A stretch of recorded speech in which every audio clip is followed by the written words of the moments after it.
Las Vegas is a beautiful city. Discovered by the Germans in 1904, they named it Las Vegas, which of Las course is Vegas. German for Bo Nix's daddy. Well, the more you know. That tracks, right? This is altitude adjustment.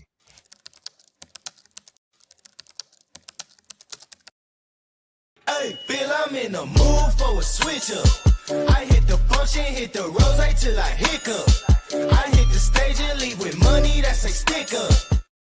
What are they Patrick, talking before about? we officially start, I would like to acknowledge something in the chat. Okay. And this was sent like an hour before the show started. God damn. And I don't know if it's like a joke or if it's a serious question, but Colorado wants to know, is there anything right now that indicates Bo Nix is anything more than rookie Mac Jones with athleticism? Clearly, this is Mr. Colorado's first time ever tuning into the show, because if he watched literally any other episode over the last 2 months, he would have a cornucopia of examples, Patrick, eloquently broken down by Coach Pat himself as to why Bo Nix is far more than an athletic rookie year Mac Jones. I don't want to spend any more time on that than we need to, because it's just absurd to me, to the point where I'm going to assume that it's just. I appreciate the commitment to the bit. I really do. Maybe, and you know what? Maybe it's a rollover from last week's show where we were hypercritical about. Maybe that's what it is. I've had a long day, and so honestly, I guess he's like stuff isn't landing with me. He's sitting right between rookie Mac Jones with athleticism and Kenny Pickett. That's where he's sitting right now. Yeah, I've heard a lot of Kenny Pickett comparisons from people who don't know shit about football, so that's very interesting. Pat, let's jump right into this. So I posed a question, and if you have an answer in the chat, we definitely want to hear from you. But I posed a question on Twitter. What former Bronco in their prime would you want on this team? Now, I will extend it to exclude quarterbacks. So no John Elway, no Peyton Manning, no Jake and Plummer. Also no loopholes, because somebody had said Jerry Rice, which is actually a fantastic and hilariously correct answer. Yeah. So aside, like with those parameters in place, Pat, and I'll ask one offensive and one defensive player, and if you want to list a couple, feel free. Ty's already chiming in. TD, victory lap, TD. That was a very popular answer. Yeah. So, Pat, give me one offensive player and one defensive players from Broncos teams past that you would love to add to this team. Yeah. I mean, I quote tweeted your tweet, and I gave my answer. I felt like, DT is the obvious one, right? Like, I think you have an alpha wide receiver. You get someone who's really good blocker in the as a receiver, someone who's a great contested catch threat, really good after the catch as well. But like, I saw your question and I was like, man, what is this? Like, if I'm thinking about this team right now, like what prime Bronco player would be perfect? And yes, I did say TD in my quote tweet, but I also said another player. And this was one that Zach Seegers eventually said in the group chat. Tom Naylor. I had it first, though. Yeah, I had it first. Zach just, he wanted to share some brilliance. Tom Naylor. With all the issues that the Broncos have had from the center position this year, and whether you like Wattenberg or whether you like Forsyth or whatever, both of those players have their ups and their downs. But man, this offense, with like the rest of the offensive line, how they're performing, if you throw prime Tom Naylor in there, done deal. Like the run game improves, everything else improves when you throw prime Tom Naylor in there. And I think like that's probably one of the overlooked ones. Like I see a lot of Shannon Sharps. I see a lot of Terrell Davis. Yeah, like obviously, duh. Those are great players, and those are really explosive playmakers, and that's what this team needs.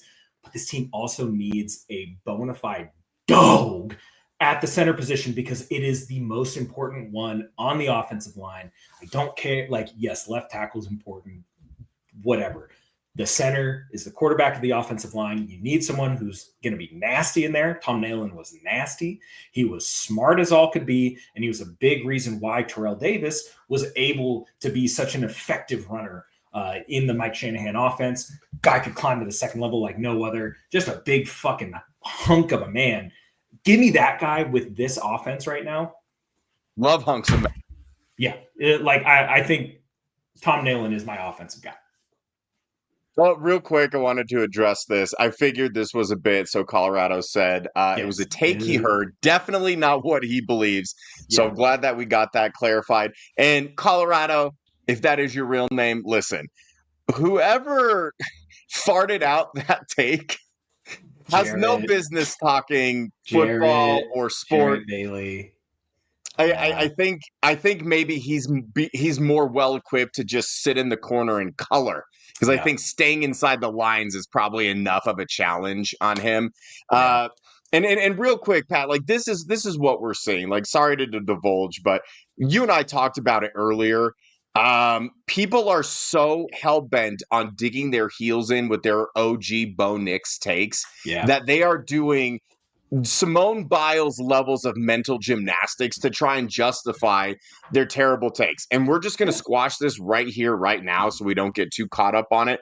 The bottom line is that if you have not seen the growth of Bo Nix, then your sports take will not grow. Yeah. That's the bottom line. Like, it's okay to admit you're wrong, especially when you are so fucking wrong. It's just wrong. Objectively wrong. He was the offensive rookie of the month. He was the offensive player of the month. So he was the AFC offensive player of them, not just rookie. He did win rookie of the month. To get bogged down on those kind of like semantics, it's like we see it a lot in this business, and maybe you and I aren't, we're not. We don't do that. Trying to think of a good word. We just straight up don't do that. We do this mostly for fun, to entertain the masses. I will gladly admit when I am wrong, as you will. But the problem is it is yet to happen. So if and when you and I are ever wrong about something, then we will gladly own it. So anyway, back to reality. Tom Nalen as your offensive player. Yeah. Give me a defensive player that you would add. So again, I said in my quote tweet, prime Von Miller would be awesome. Like, that would be great. But again, that's too obvious, right? Like, such a dominant player. Champ Bailey, another one of those ones, just super dominant, obvious. God damn, excuse me. Obvious answer. I said Chris Harris Jr. in my tweet. Chris is my dude.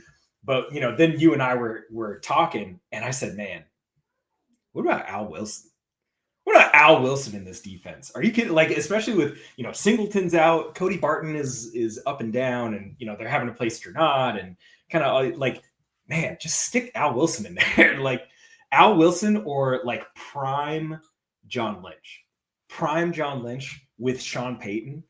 Oh, come on now. The bounties would be stacking up week by week, but I think like, I saw TJ Ward. TJ Ward would be a fun one as well. Like, just have another thumper. Like, that was kind of my mindset, was this defense needs, like, they have this attitude about them, which I really, really love, especially because of, 7th rounder and Jonathan Cooper. And, you're getting all this production from guys who aren't first round picks. Give me a TJ Ward in there. Give me an Al Wilson in there. Trevor Price. Trevor Price would be a great one. Prime Brian Dawkins. Another fun one. Like, there's so many players that like we could really throw. Like, I tried to stay away from the obvious ones. So one of the mill answer, sure. Al Wilson would be my answer. I think just having a dog like that in the middle would be so much fun.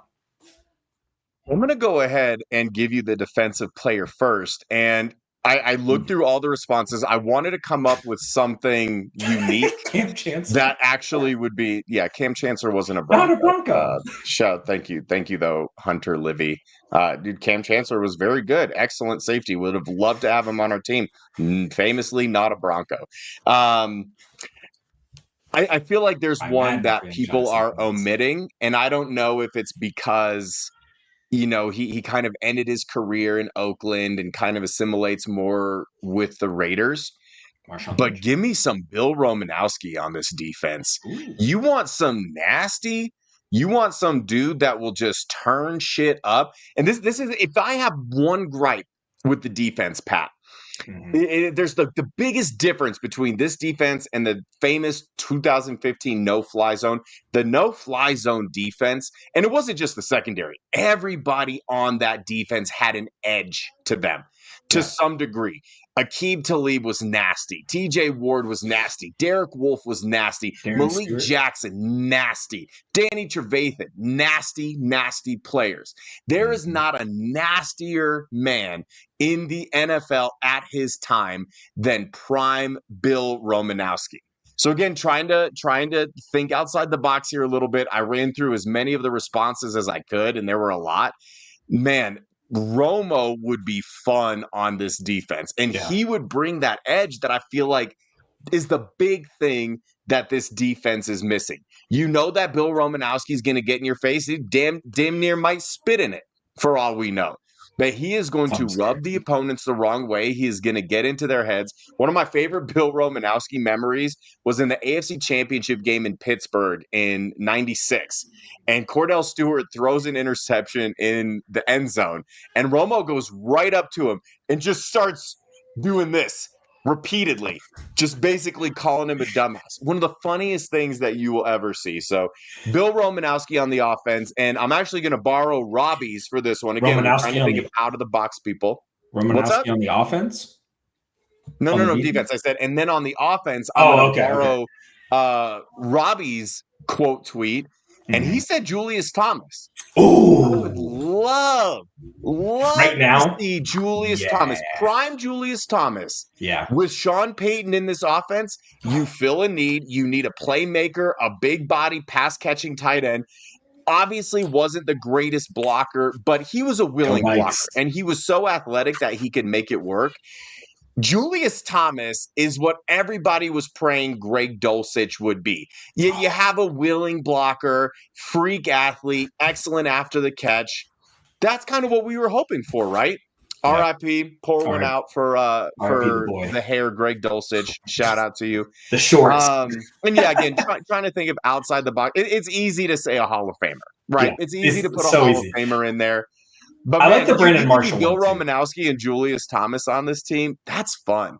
Yeah, I like the Brandon Marshall option too. I know that one was kind of sprinkled in the group chat, and then it was just mentioned in the comments. But man, if you give me like Jay Cutler, Brandon Marshall, like dude, just put him at the Z. Like, don't play him at X. Put him at Z. Like that would be insane. That'd be nuts. It'd be so crazy. You say Bill Romanowski, and I absolutely love that. I'm just going to say I think they should let NFL players start taking steroids again. I'm just going to say it. They should.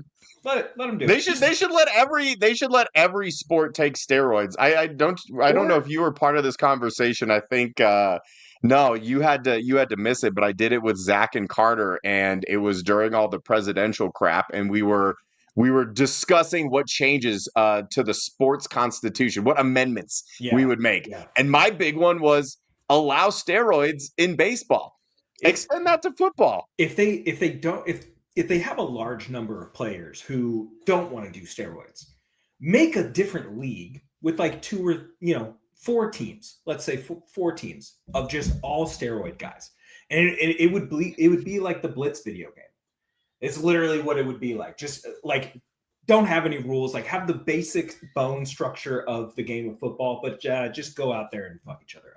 I think that'd be fantastic. Two people on the team. One offensive player and one defensive player get to take steroids. What position are you allowing on offense and defense to take steroids? Oh, On offense, I feel like that needs to be a tackle or a center, or maybe I can be convinced of like a tight end or like a tight end on big-bodied Royals would be receiver. nuts. I think defense, you go D tackle. Because Aaron Donald was like basically on steroids the way that he played. So you give me like an Aaron Donald type at D tackle. I would absolutely take that. Linebacker would be mine. Real quick, I just want to address this. This isn't fair, KW. Okay, Oh. calling James Marilat a shitbag is not fair because there is no bag big enough to contain that amount of shit. It's not fair. It's a not fair Here thing we go. for you to say. Get the spark John out. says if we roid Wattenberg, we get a B-. That is hilarious. One more from Cody, under the radar, Mike Anderson. Ooh, Mike Anderson would be a like that fantastic one. back in this offense. Man, All right, segues are weird. Pat, we are past the midway point of the season, and I think it's fair to say the Broncos have far exceeded not our expectations, because we had said that, if everything goes according to plan, they're easily a double-digit win team. They're well on their way to doing that. Weird. So why don't you and I break down briefly the rest of this schedule? Because thankfully, the gauntlet is done. The gauntlet of that schedule, in my opinion, at least going into it, was at Baltimore, at Kansas City, and then Atlanta. The Atlanta game, I know, ended up being a laugher, but that was a game going into it, at least a couple of weeks before, we were a little bit worried about. It's like that was arguably the toughest 3-game stretch, aside from maybe the first 3-4 games of the season.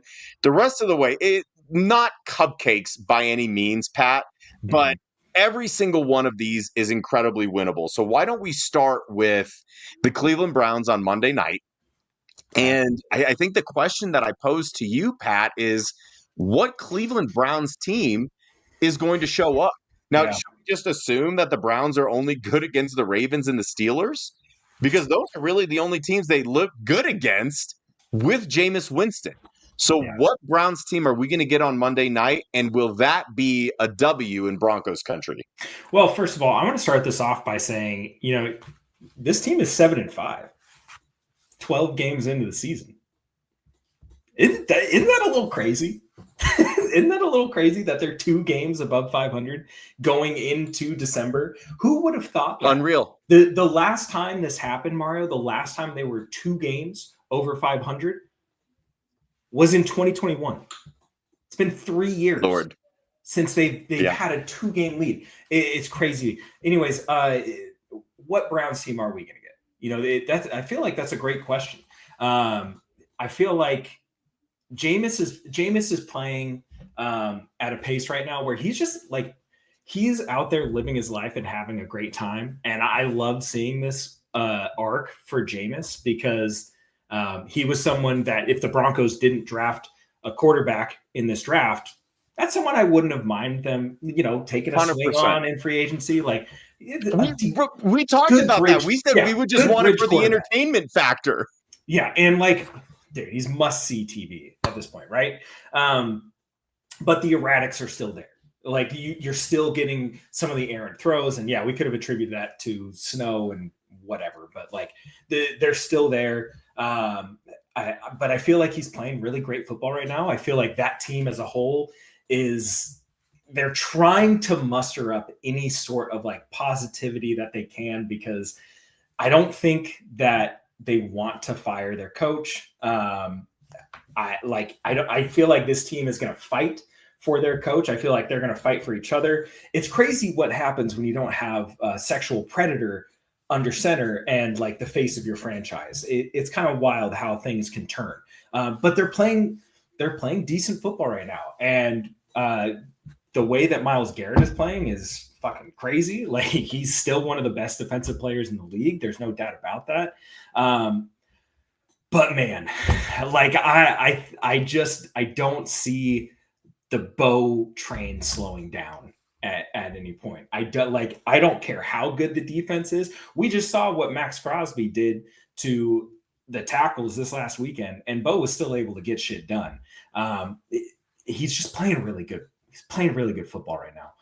And I don't think it'll matter what Greg throws at him. I really don't think it'll matter. I think he's gonna try and throw pressure at him because he works really well against the blitz, right?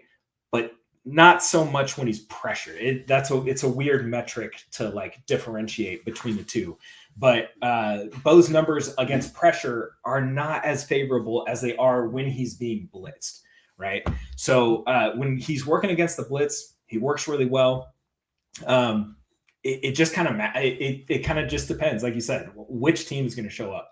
I'm confident in our run game if and only if Zach Allen is playing. If he's not playing for the second straight game, I'm gonna be a little worried. A little worried, yeah. Real quick, I want to address this since we're talking about it. DeAndre wants to know, how do they get playoff berth? It's a little early to know right now, DeAndre, and we'll definitely get to that as like we break down the remaining part of their schedule. The only surefire, like 100% way that we know right now is if they win out, because as you of have to, they are in.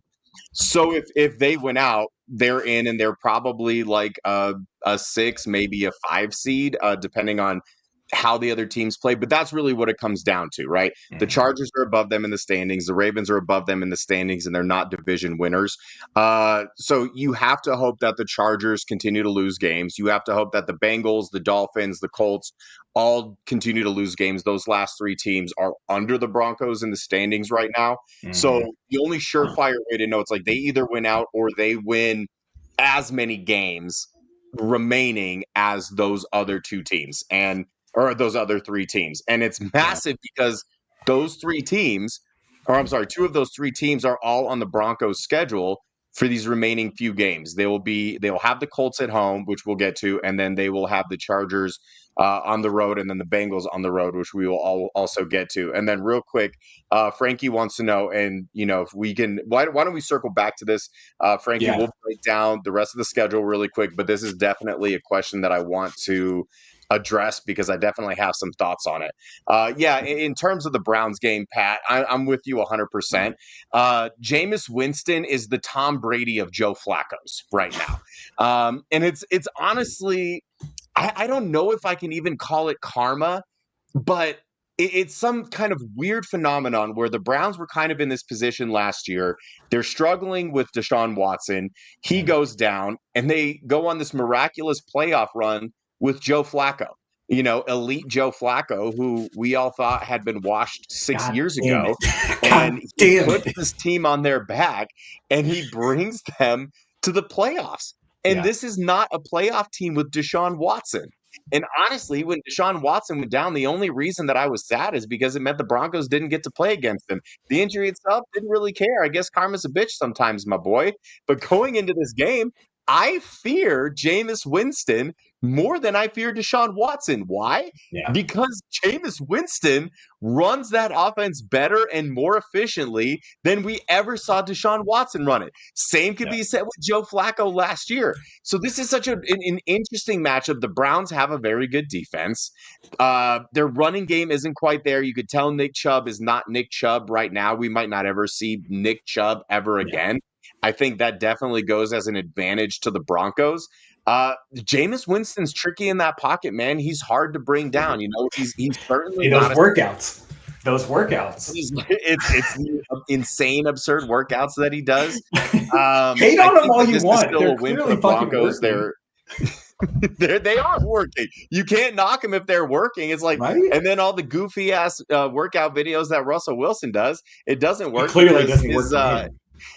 His accurate pass percentage or whatever that advanced metric is like right around 50%, which is like just above Anthony Richardson. But I digress. We're gonna shit on Russ another time, maybe in the playoffs.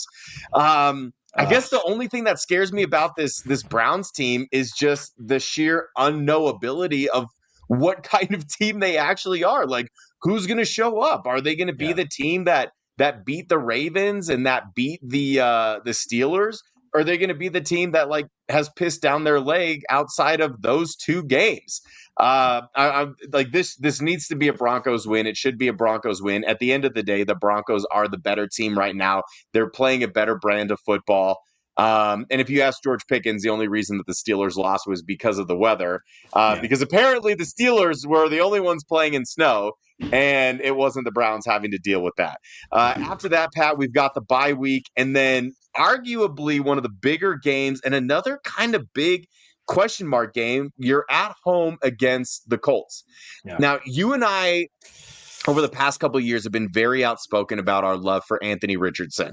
The kind of things that this dude can do as a quote-unquote human, it never ceases to amaze me. The dude is not from this planet.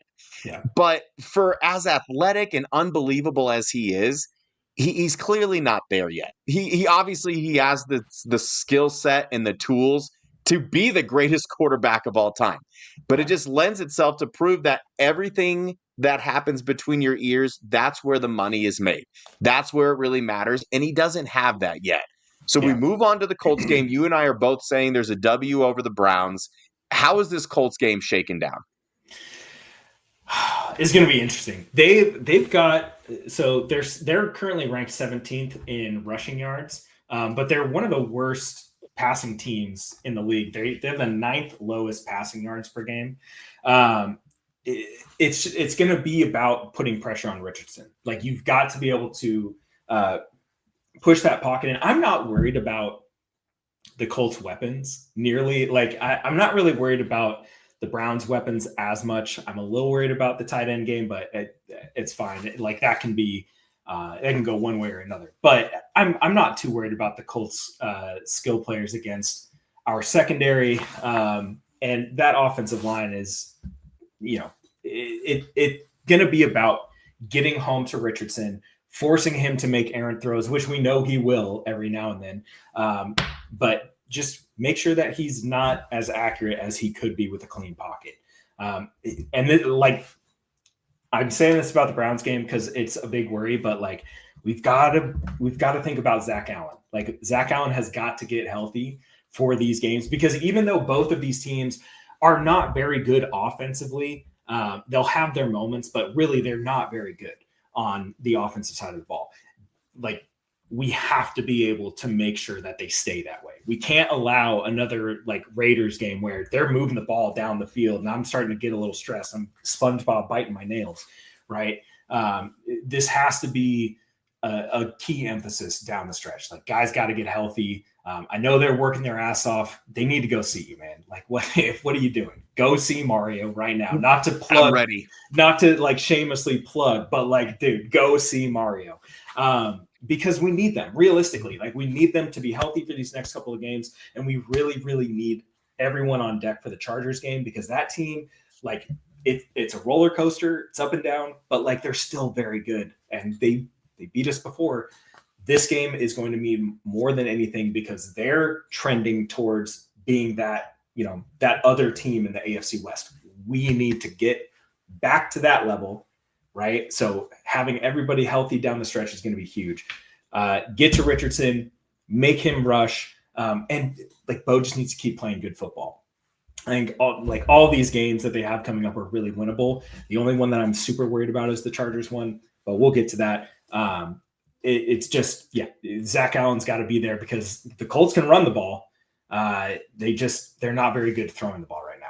And the run defense without Zach Allen, I mean, it's worrisome. So, well, and we saw that against Vegas, who was down to like 46-year-old Amir Abdullah and some other human being that I've never heard of, who, granted, his only good run was because there was a blatant hold that wasn't called, but I digress. The Broncos finished with 5 sacks, but had 0 in the first half. And I think in that first half, the absence of Zach Allen really loomed large. And eventually you had guys step up and eventually make plays. But when you play good teams, the Raiders are a bad team. They're a piss poor team. They're arguably the worst team in the NFL, honestly. And they always play the Broncos tough. At least, they have recently. I mean, even that first matchup, that was a close game for the first part. For the first half. You can't start off slow against, teams like the Browns and the Colts, teams that like Chargers, honestly, the rest of the teams on the schedule, they can't start slow. And this is something that the Broncos really need to get over if they not only want to go on a playoff run, but potentially steal a couple wins in the playoffs, because best case scenario, they finish as the 6th seed, and maybe it'll be some sort of miraculous happenstance that you get a home game, but that's probably not going to happen if you make the playoffs. You're going to have a long road ahead of you, and they're all going to be away games. And if you want to play good playoff football, they have got to get off to hotter starts than they have been getting off to. It's not okay. Like, aside from the Falcons game, this team has really struggled getting out of the gates, both at the beginning of the game and early in the second half. It's something that you need to clean up. And we know that they're capable of doing it because we've seen flashes of it, and we've seen unbelievable consistency really throughout the rest of the game. And the thing that we had kept hounding on is they have to play a complete game. They finally did it against the Falcons, and you saw the result. Yeah. They played maybe one good half of football against the Raiders, and because they're not a good team, they were able to beat them by 10. And I don't want that to go overstated, okay?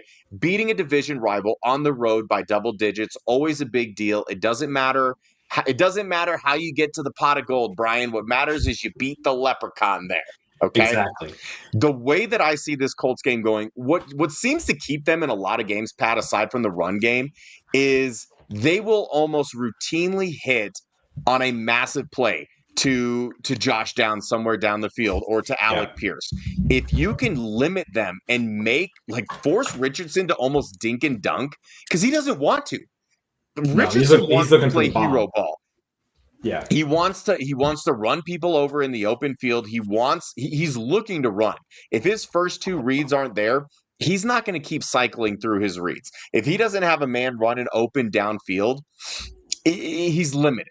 Okay. Like we said, mentally, he's just not there yet. So as long as you limit the big play and don't let them stay in the game based off of like a 70-yard touchdown bomb down the field, then you're going to match up fine with them. Their defense is fine. They're not great. The Broncos have certainly played better defenses and had success against better defenses. That's not what worries me, but it's just the X factor of Anthony Richardson. And you're absolutely right. As long as they can pressure him consistently, get after him, force him into bad decisions, then you're going to be fine. And yeah, Joey's absolutely right. The stat line isn't 12 for 30, the stat line 300 yards. Like 12 of 30 for 300 yards. And it's true because, one of those completions will be 70 yards. Another one will be 65. Another one will be 42.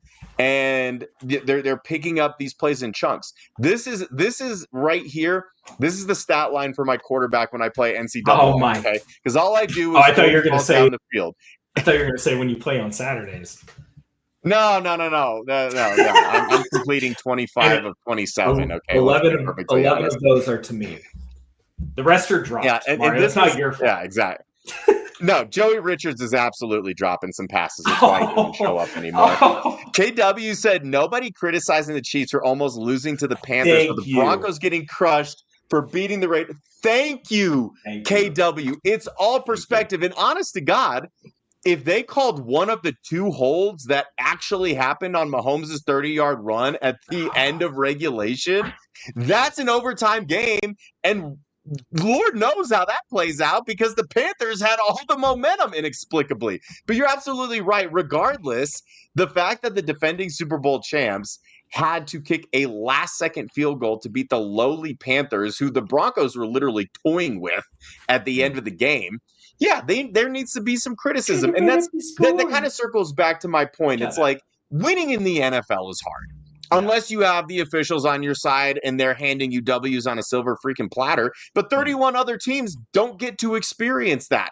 Wins are hard to come by. Winning on the road is difficult. Winning on the road against the division opponent is difficult. It doesn't matter who it is. And might I remind everybody that the last time that they beat the Raiders while the Raiders were at home, Peyton freaking Manning was our quarterback and they won a Super Bowl. Okay. First time ever winning in Las Vegas. And I know that the Broncos have had some down years. The Raiders have sucked ass too. Okay. The Raiders have been one of the few teams throughout the last decade who have largely been worse than the Broncos. So KW, you're absolutely right. They deserve criticism. And if they didn't have help, then the Chiefs might not have even gotten that W against the Panthers. Is it time? Moving on, Pat, next game. Yeah. Is it time to have a conversation about Patrick Mahomes? what kind of conversation would you like to have? I was going to say, is he washed? He might be. I don't know. I'm joking. Let's move on. I'm just going to say this. He's not washed. I believe in my heart of hearts that he is a system quarterback, and currently in the league, he is not a top 7 quarterback right now. Not with how he's playing. No. And with how his stats are, and before anybody tries to say, oh, well, Rashee Rice is hurt and Hollywood Brown got hurt and he doesn't have weapons. Might I remind you that Bosif Gordon Nix, whatever Bosif is his Jesus middle name. Christ Nix. Bosif Jesus Nix is throwing to Cortland Sutton is a number 1 receiver again because of the Bo Nix resuscitation. There, I said it. Outside of Cortland Sutton, he has no discernible tight ends to throw to, okay? He has a very limited running game. He has a 37-year-old rookie in Devon Vele who went on a mission and didn't get drafted. Don't you slander our king. I'm not slandering him, but the fact of the matter is he eats dinner at 5:30, okay? Dude's old. It's all right. And then you have another rookie who's like an actual rookie in Troy Franklin. He's still coming along. Bottom line is I don't want to hear about any complaints about who you're throwing to if you're Patrick Mahomes, because your targets are still largely better than who Bo is throwing to. He doesn't have a DeAndre Hopkins. He doesn't have a Travis Kelce. And granted, those dudes are washed, but they're still viable targets. Moving on. There's my Mahomes rant. I wanted them to trade for DeAndre Hopkins, by the way. Real quick, fine with it. Real quick, I do want to address this comment from Victory Lap. Weather might be a factor. Have to establish the run. So those last 2 games, and I know we'll get to that, but he's absolutely right. Against the Raiders, 44 yards of rushing in the first half. Do you know how many in the second half, Mario? Way fewer. 19, like 63 rushing yards total is not going to win you football games this late into the season. And you and I talked about this earlier today. There's a serious issue with the Broncos run game, and that scares me down the stretch. I'm going to be real. That scares me a lot. Really quick, Joey said, I'm the anti-Richardson wide receiver. Caught all 12 but for 25 yards. That's his average. Parker was pressing him all day, man. He couldn't get off the press. Cam's too strong. His average depth of target, negative 0.1 yards.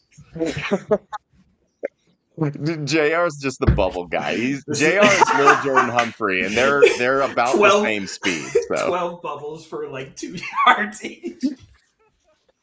Hey, he's a PPR monster. Okay, you got him in PPR, and you're putting up numbers. That's facts. Okay, moving on. Moving on to the game against the Chargers. Honestly, Pat, this is the most difficult game remaining on their schedule, and I don't think it's particularly close as it stands today. I'm still of the mindset I'm the guy that's still waiting for the Bengals to turn it off. It might never. But their offense is cooking. Like their offense is not terrible. Joe Burrow is playing really well right now. Joe Burrow is the best quarterback in the league right now. Jamar Chase is the best wide receiver in the league right now. Chase Brown is a stud running back. T. Higgins is the best number 2 wide receiver in the league. Lamar. Lamar. Can we say Lamar is the best quarterback in the league? I feel like Lamar is playing really, really well right now. Okay, I'll give you 1A and 1B, especially because the 3 interceptions that Lamar has thrown, they were all tipped by his receiver and should have been caught. But realistically, Lamar should have 0 interceptions on the season, which is insane. I'll give you 1A and 1B. Yeah. Regardless, we're on the Chargers. And like I said, this is their most difficult game for them to play. The Chargers defense is fantastic. Harbaugh has those boys flying around. Justin Herbert seems like he has been resuscitated. I guess the big question mark with the Chargers, a lot of their game kind of ebbs and flows with J.K. Dobbins. He's done a fantastic job staying healthy this year until last night. Yep. Are the cracks starting to form? I mean, I love J.K. Dobbins. I love his story. I love that he played in like 4 games over the last 8 years or something crazy like that. And he's been fantastic. Like, he's really been the anchor of that offense. Is he starting to break down because his body is not used to this, Pat? Yeah. This is why the Chargers don't scare me per se as like a real playoff threat. Like I said, J.K. Dobbins has been fantastic. I think the wheels are about to fall off. And Dak made a really good point, and I stand by this in more ways than one. Yes, Pat Surtain only played 1 snap, and of course he made a ridiculous PBU on the 1 snap that he played, freak little stinger concussion, had to miss the rest of the game. And we had even addressed this, but I want to circle back to it. Not only do you lose Pat Surtain on the field, which is a massive, massive loss because you're going from Pat Surtain to Levi Wallace. Nothing against Levi Wallace, but there's only one Pat Surtain. Yeah. Not only do you lose that production, you could tell after Pat got hurt and went into the locker room, the air went completely out of that team, out of that stadium, out of everything Broncos related. You had guys who had been playing a certain brand of football the entire season on defense completely falter. And I think it was more mental than anything. And again, losing the production of Pat Surtain cannot be overstated. He's the best cornerback in the league, not up for the discussion. It's not even close. No. But the mental aspect is what people didn't recognize. That defense completely lost their energy, completely lost their swagger, their focus, their everything. And as long as that doesn't happen, knock on wood, I think the Broncos have a very good chance to beat the Chargers, because I firmly believe in my heart of hearts that if Pat Surtain does not get hurt on the first play, if he does not get hurt at all, the Broncos win that game. Now, granted, depending on who you ask, Bo just padded his stats at the end. Like, really good on Bo to just sling it and dominate the fourth quarter. And even though it was a 1-possession game, I guess we're going to fool ourselves into thinking that it was inexplicably, padding your stats, but I digress. The key in this game for me, Pat, is the growth of Bo Nix. As long as he continues on the trajectory that he is in, where he's getting better every single week, it feels like his arm is getting stronger every single week. We've gotten to the point where I'm no longer worried about 3rd and mediums and 3rd and longs. For the first time since probably 2013, 2014, when we're in 3rd and 7, 3rd and 8, I'm not worried. No. I'm not worried because Bo Nix has been dialed in on 3rd downs. Now, obviously, you don't want to be in 3rd and 7 and 3rd and 8. They need to do a better job staying out of those situations. But that has been part of the growth that we've seen from Bo. So the defense scares me less, much less than it did when they met back in, I think it was like week 7 or 6 or whatever it was, because of where Bo Nix is at now. So as long as you don't have any freaky deaky injuries, this is a very winnable game for this Broncos team. Yeah, I agree. I mean, think back to, they played them in week 6. Like, so much has happened. And I think that's the important aspect of it, is like, yes, this is still going to be a difficult game because of how Justin Herbert is playing.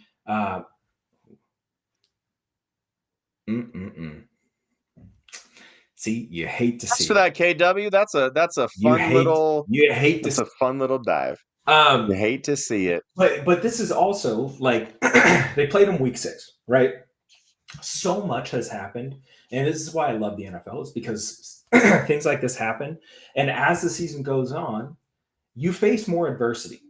And you face more adversity against tougher opponents. And you get through that adversity. And then you say, well, that team is supposed to be the best in the world, right? If we can do that against them, shit, we could beat anybody. That's the mindset that this Broncos team has right now. You played the Chargers back in week 6. It was still a close game when all is said and done. Yeah, they ran the ball very well. They executed really well. They're a very well-coached team, which, by the way, kind of crazy how good coaching affects football teams. Chargers were considered, so close with Staley, and Harbaugh comes in, changes everything very quickly. This is a completely different team. Sean Payton comes into Denver. Team is at an all-time low. Probably one of the the lowest points that I've ever seen in my fandom, right? 100%. The energy switches things around. All of a sudden, we're talking like playoffs? Playoffs? Are you for real? It's crazy. So I think like going into that game, yes, it's going to be tough. Yes, it's a very important game. Division, playoffs, all that stuff is intact.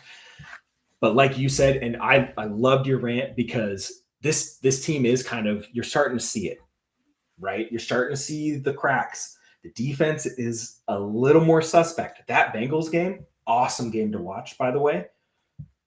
It got exposed. Cracks, they got exposed, right? You don't think Sean Payton is going to see that game and the Baltimore game and say, oh, well, shit, we have a mobile quarterback who's, I mean, I'm not going to compare them 1-to-1, but like Bo's athleticism, that juke move, by the way, in the Raiders game when he kind of where he okey doked Max Crosby, same move that Lamar does in the pocket. Yep, same one. Yep. Sean is looking at it like I have the same type of quarterback. I have a guy who can pass in the pocket like a Joe Burrow. I have a guy who can pass on the run or use his legs to extend the play, a la Lamar Jackson. He's planning. He's plotting. We know he is. And you're watching the offense have to be carried by Justin Herbert at this point because what is going to happen with the injury to J.K. Dobbins? Is he going to be a factor going forward? What are the other guys going to do? Because this team still, even with J.K. Dobbins, ranks 20th in the league. Yeah, they ran the ball well in the first game, but things change. Things get better. This team is very good against the run. Okay. I think that this is going to be a completely different game. And I just hope that this defense comes to play and comes to pressure Herbert and that they can contain it. Because Quentin Johnson versus Riley Moss, yeah, I'm good with Riley Moss on Quentin Johnson. He doesn't even have to guard him, really. It's going to be like a 25% chance that he's going to catch the ball, right? That's just a joke. Don't take that seriously.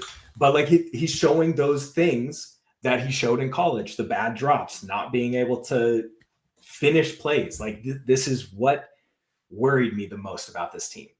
And I think at this point, yes, this is a winnable game. They just have to come to play. And your Pat rant was awesome because Ladd McConkey, he's playing great ball right now. He's probably their best wide receiver threat, which, by the way, shout out to your father-in-law for not believing us on that. Like we tried to tell him this kid's going to be a dog. For context, my father-in-law is a Chiefs fan, and kind of talking to him about receivers that he would want. And I was like, honestly, I would hate it if Ladd McConkey went to the Chiefs. And he's like, he's not that good. Compared him to Justin Watson. Why, Pat? Because of the pigmentation of their skin, and that is where the comparison begins and ends. Like, I get that. I get that Xavier Worthy is a fun guy. He's very fast. Everyone's looking for the next Tyreek Hill. The bottom line is Ladd McConkey is a better receiver. He is a better wide receiver than Xavier Worthy is. And it's not close. Xavier Worthy's more fun. He's more gadgety. He's faster. Ladd's fun right now. Ladd's fun right now. But he's not Ladd. Yeah. Really quick, and I'll defer this to you. I don't know enough about the past. Don't make me answer this question. Don't make me answer this question because I don't know enough about their defenses, but they had it. They never had a bad defense. But I don't think that they ever had like a top 5, top 10 defense. You go ahead and look that up. We'll keep chugging along here. Are we both saying W? I'm not going to guarantee anything because that will always come back to bite me in the ass.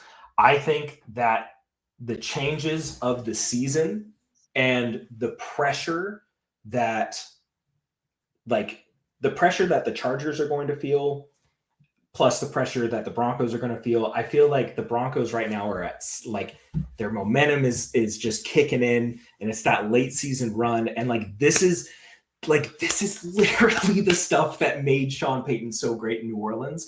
Was these were gritty teams who like they might start out slow, they might not be so hot coming out the gate, but man, They find a way. Season, they start. They find a way. They start getting really, and like, are you going to tell me that this Broncos defense ain't gritty? All right, like, come on, Nick Bonitto is playing his best Von Miller impression right now, and Pat is playing at an all-time high. Like, this team is on a crazy trajectory, and this is exactly what the Sean Payton teams did in New Orleans. So, like, it's so fun to watch. But go on. Yeah, absolutely. I'm going to say that it's a W because I had said at the beginning of the season they need to at least go 500 in the division. They already took care of the Raiders. They swept the Raiders, have lost to the Chiefs, have lost to the Chargers. You got to beat the big boys.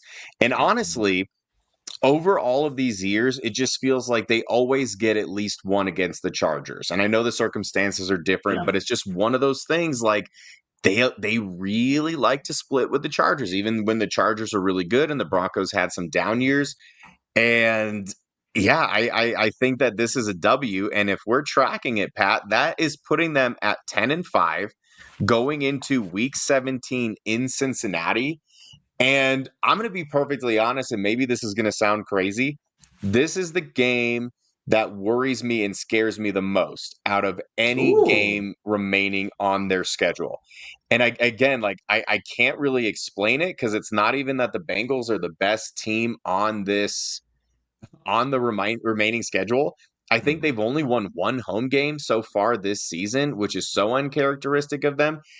But by all accounts, it doesn't make sense to me. Yeah.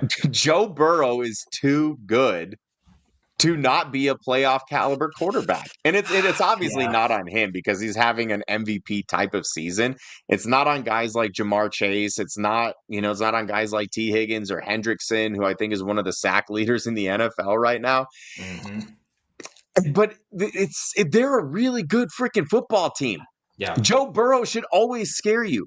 And I know that they're going to put Pat Surtain probably exclusively on Jamar Chase. Still scares me because they're going to try to find ways to get Jamar Chase away from Pat Surtain. They're going to stick him in the slot. They're going to put him in motion. They're going to move him around. They're going to try to get literally anybody else on Jamar Chase. If I had to say that there was a loss coming for these last few games, I would say that this is the most likely loss. Because I'm not even looking at the Bengals record. It should be better. They've coughed up a few games. They had a victory ripped from them by the officials against Kansas City. They played well enough to beat the Ravens, and the Ravens just happened to have the ball last. They should have beaten the Chargers. If they make a couple of gimme field goals, that game goes differently. They're right in it every single week. Mm-hmm. And so, again, I'll reiterate, this is the game that scares me the most and that I have the most difficult time giving the Broncos a win for. I think that's completely fair. Cincinnati's defense, right now, they're allowing the 10th most passing yards in the league, and they're ranked 12th in rushing yards allowed per game.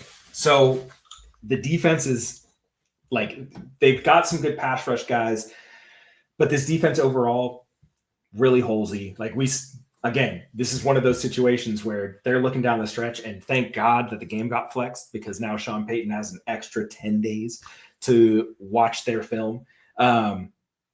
This is a team that does have holes on the defense. So I think for this game, the big thing is going to be collapsing down on Joe Burrow, try and just suffocate him. Don't leave him any room to step up into the pocket. Got to be able to push it just straight up the middle because we know that he's not going to be the same type of mobility. I envision this game, them playing this kind of like how they played Kirk Cousins a little bit, because Burrow and Kirk are very similar in that aspect that they love to throw from the pocket. And Joe will stay in there and take fucking hits. He's been doing it all year. And kudos to him. He is playing. He'll carve you up doing it too. Oh yeah. But he's being patient and waiting for those reads to come open.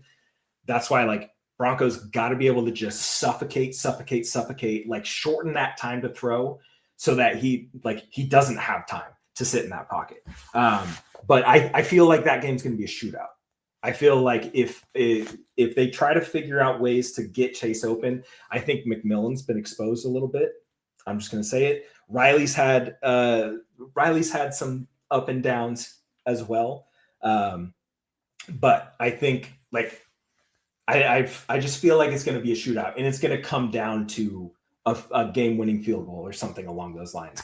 But if they are able to suffocate Joe, I think it could end up looking like a Falcons game.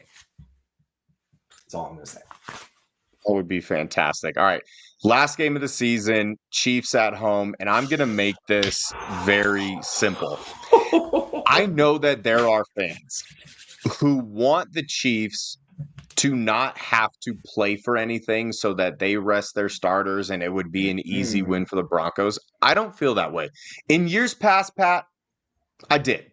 In the Russell Wilson years, the Teddy Bridgewater years, the Drew Lock years, the Trevor Siemian years, I would take a W over the Chiefs for anything. Hell, a couple of years ago when Patrick Mahomes inexplicably had a quarterback sneak and his kneecap ended up on the side of his leg, would have taken that W. I mean, they still lost and only scored 3 points and got beat by Matt Moore or someone, but we're not going to talk about that. Would have taken that W. Wouldn't have cared how that W felt. It feels different now, though. Yeah. Especially because they should have won the game in Kansas City and did everything right until the last field goal attempt. I want to beat this team, and I'm sure they share my sentiment. I want to beat this Chiefs team at full strength. In fact, I want the Chiefs to have to win this game in order to get better seeding. I hope it's a situation where the Bills are the number 1 seed, the Chiefs are the number 2 seed. They don't know what the Bills game is going to end up being, and they have to win this game. I want to see the Chiefs' best game against this Broncos team. And the only other time that you will get the Chiefs' best game, aside from the playoffs, is a situation like that where they are going for seeding.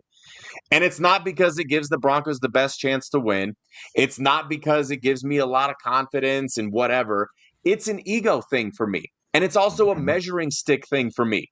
Because if you get that version of the Chiefs team and you beat them, all of a sudden, Pat, I feel really good about this team going on a playoff run. It's not just, yay, we made the playoffs. Pat yourself on the back. That was a great, exceeded all expectations. Nobody thought that they were going to make the playoffs. You beat a Chiefs team that has every incentive to win. Whether you're at home or on the road, it doesn't matter because they are the 2-time defending champs. You win that game in that scenario, everybody is a believer. Everybody. You shut everybody the fuck up and any doubt that you might have because you beat the Kansas City Chiefs at their absolute best. And that is what is going to convince me and you and every Broncos fan and every fake-ass analyst that wants to keep shitting on Bo that this is an actual contender. And until that happens, I will not be completely sold. I'm in the realm right now where I want a playoff appearance. Win would be great, but that's my bar right now. Just make the playoffs. Yeah. You beat that Chiefs team, I am going to start talking about them as a Super Bowl contender. Fuck the haters. Wow. I think that might be my segment for Bricked Up. I think that's probably it right there. That was beautiful. I agree. Lay it on the fucking mat. No,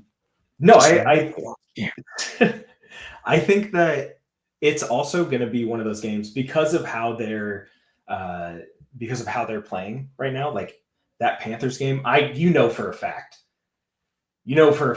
that like they had a team meeting and they talk like they're talking about this. Guys, stop fucking around. Like we almost lost to Denver. We lose to Buffalo. We let Bryce Young carve us up. Bryce Young carved him up. He was. I can't remember if I sent the video of his all 22 against the Chiefs. Boy, howdy, he was slinging the ball. He was cooking. Now it's going to be one of those games where I think it's going to like the pride and the ego is going to play into it. I think playing for seeding is going to be really important. And I think that they're going to want to prove that oh, the first time we weren't playing at 100%. You know, like oh, you know, if this would have happened, we would have blah blah blah. Like they're going to want to prove like this is why we're Super Bowl champions. This is why we're 2-time Super Bowl champions. Bricked up, exactly. So I think they're going to want to play. Like I think Mahomes is going to want to play. Like it's a division game. They were talking mad shit. They were talking mad shit during that game. They're going to want to play celebrating. They were celebrating that win like they were going to their 3rd straight Super Bowl. Now, I think that this is, like I said, this is still going to be a different game. The Broncos, if they do what we're saying and they win these rest of the games, which, look, yes, winning out is incredibly difficult. I don't know if that's going to happen at all. I'm just saying. They're going to carry that energy into that game. They're going to be like, no. We should have fucked you up the first time. And we're going to prove why we deserve to win. Because the way that Bo Nix went out there and he carved their ass up in that 2-minute drill, we got one. Biggest moment of the game, biggest moment of his career. He's getting and the pressure turned that boy into a diamond. His confidence right now, sky high. He's making throws that are just like I'm looking at him, I'm like, fuck. Like that's a great throw. The touchdown throw to Court, it was fucking beautiful. He's making big ball throws now. And I think he's gonna want to go out there and prove something too. So yeah, I want to see them at full force. Absolutely. Yeah. Really quick, someone had asked earlier, and I forgot to address this. They wanted a Riley Moss update. They're going to monitor him throughout the week.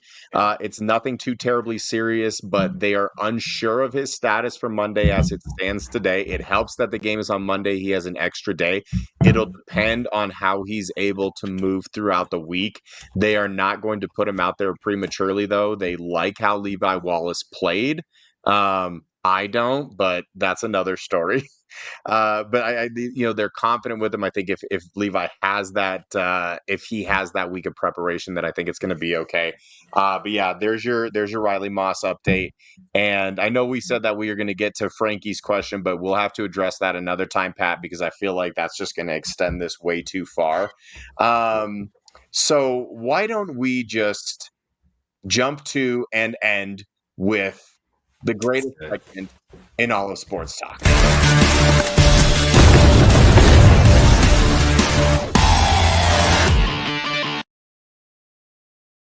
All right, we're going to keep this nice and tight and tidy. Why don't you go first? What has you bricked up this week? Don't ever do that again. Almost passed out. I'm joking. Man, this play. Oh fuck! Did it move? I think it did. Was it this one? Yes. Okay. This play was posted by, I think it was Ross on Twitter. No, this isn't it. It happened in the third. But Quinn Miners, goddamn, it was one of the best goddamn. God damn it! Where is it? So sorry. I should have had this up and ready. It definitely was. It was the Marvin Mims run for 3 yards. That's what it was. And it was in the third quarter. Oh my God, where is it? There it is. Okay. Sorry. Crisis averted. My God. Okay. Hey, there we go. Good job, Pat. We did it. I'm so proud of you. I'm so sorry. Okay. They motion Court over, and they're running this nice little this zone toss that they love to run. You've got Marvin Mims in the backfield. Love that, by the way. Debo Light. Debo Light is what I believe Robbie said. Yeah, Debo very light. But I like this play design by Sean Payton because he's just trying to get people out quick. It's a little crack toss. So Humphreys is going to crack down here. You see that pin pull action with Bowles there, and then you get Court out running as a free blocker, right? Like this is perfectly set up to go right up here. But look at our boy Quinn Miners here. Right here. This is the nastiness that we need in the run game during the playoffs. That man has family, Quinn. This is like, let's look at how far he threw this guy. My goodness. Starts contact. He made contact at the 29. And he ends up landed at the 24 yard line. He just pushed that guy like 15 feet, dog. Like, that's crazy. This had me. That's a grown-ass man that just got his shit pushed in. This was absolutely diabolical. And we're going to look at it from the tight a couple of times. But he yeeted him. Yeet is right. Yeet. He said, this bitch empty. Thanks, Bree. I love this. And you know what? I'm gonna give credit where credit is due. Look at our boy Luke Wattenberg here. Getting out.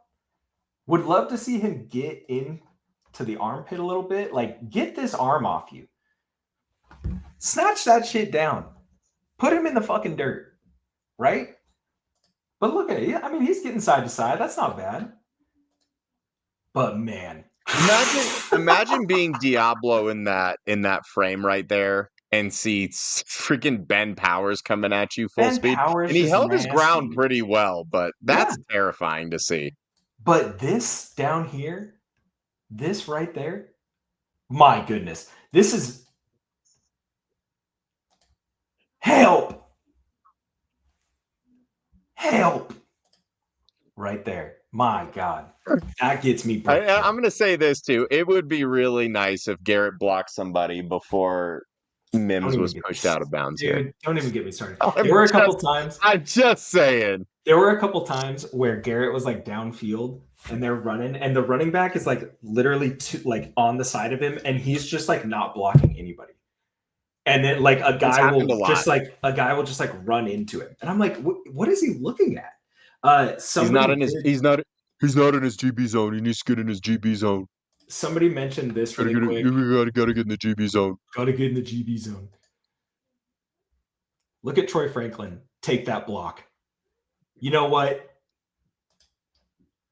You might have got blown up, but you did your job. I'll take that. That is what gets me bricked up. And that's fantastic. And if that doesn't get you bricked up, then this is not the show for you. Usually I like to pick a play, something along those lines. I'm going to keep it real simple for y'all. Okay.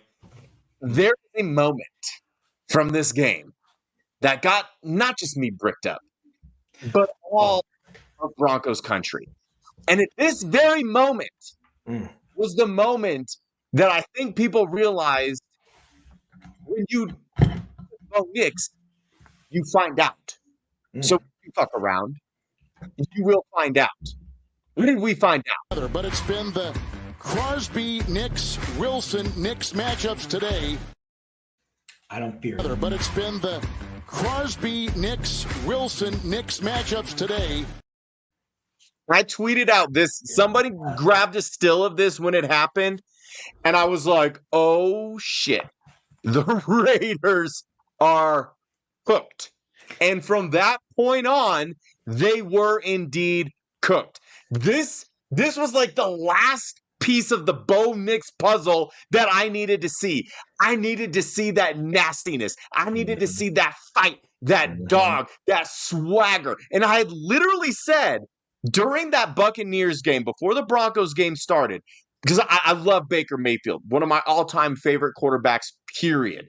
Because I just love the way that he carries himself. And I had said, this is something that, we don't see from Bo Nix, that we probably won't because he's a different personality. You don't really see anybody doing the shit that Baker Mayfield does. That Baker was blocking a defender 40 yards downfield on a run play, okay? He was the only dude that saw a fumble and recovered. I could go on and on. I love me some Baker Mayfield. He gets me bricked up 24/7. But right after I said this, and you pointed this out, Pat, right after I had said, man, Bo is it really that guy? And it's tweeted that.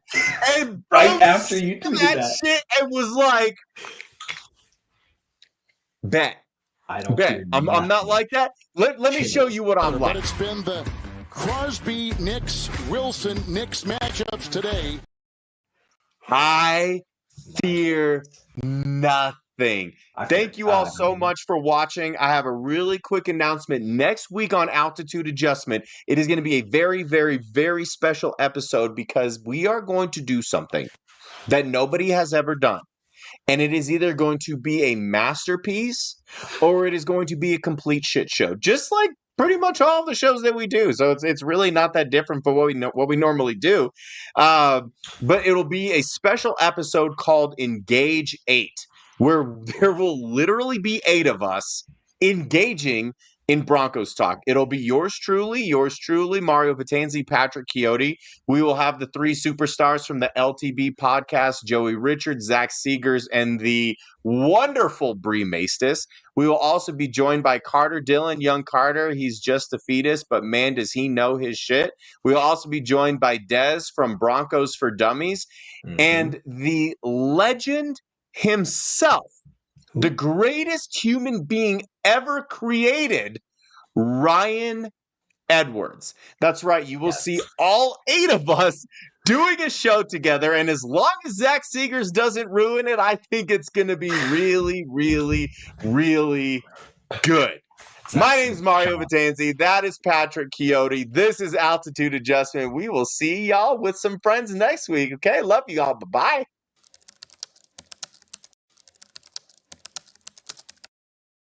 Hey, feel I'm in the mood for a switch up. I hit the function, hit the rose till I hiccup.